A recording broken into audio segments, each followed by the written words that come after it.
नमस्कार सभी भाइयों को।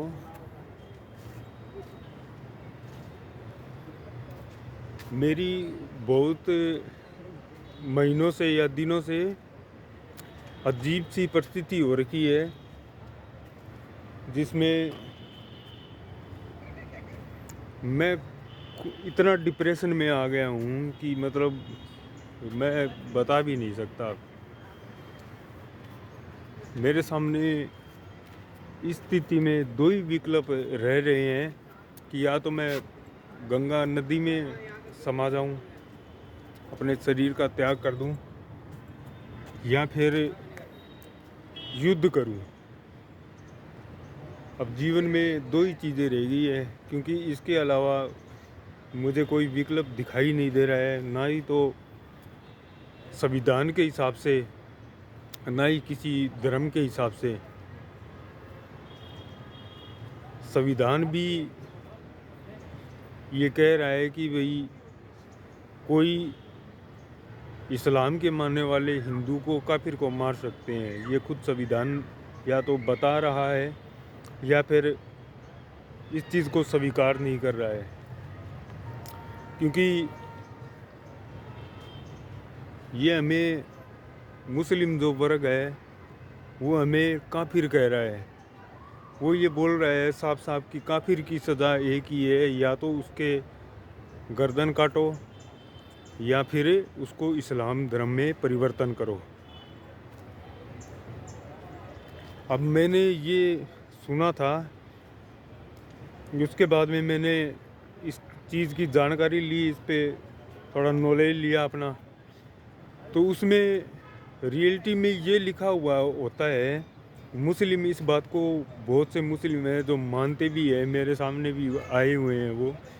वो कहते भी है हाँ भाई कि काफिर होता है, काफिर को हमारे इस्लाम में एक गंदगी बताया है, टट्टी, लेटरिन।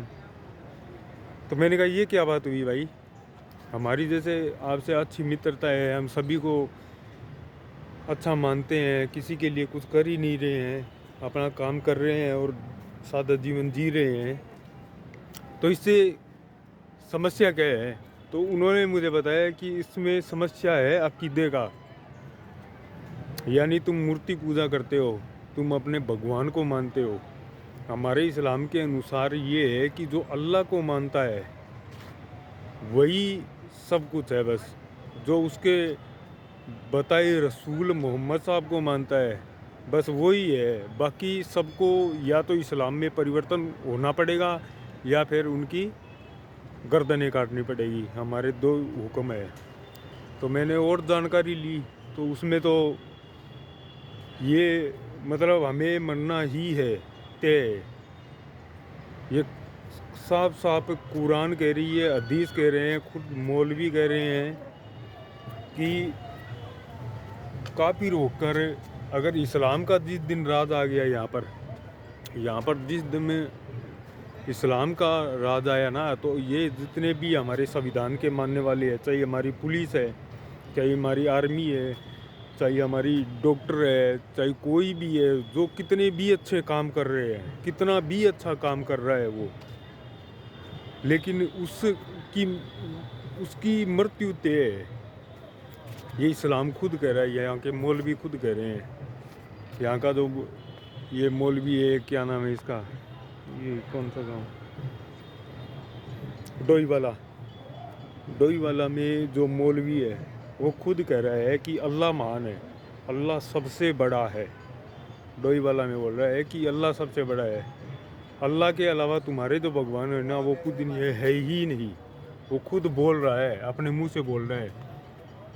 और उसको मैं फेस टू फेस वो आए तो मैं ये तुम्हारे सामने, चाहे प्रशासन के सामने, चाहे किसी के सामने भी मैं कहला सकता हूँ कि हाँ भाई तुमने कहा है या नहीं कहा।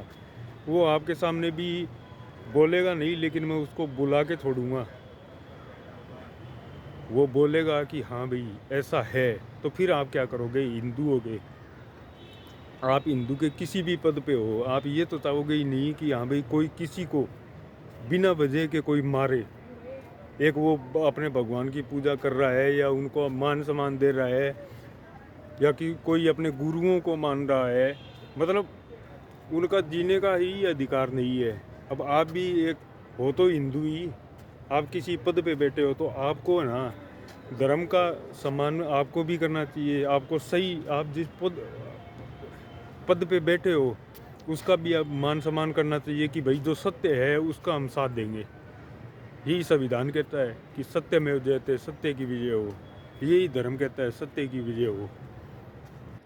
तो ये मुस्लिम को जो है, जो ये हाफिज जी है यहाँ का लोई वाला का, उसको ले आओ, उनसे मैं खिला दूंगा। ये बोलता है कि हाँ भाई अल्लाह ही महान है, अल्लाह सबसे बड़ा है, और अल्लाह के अलावा और मोहम्मद साहब के अलावा कोई पूजनीय है ही नहीं, तुम्हारे भगवान है नहीं।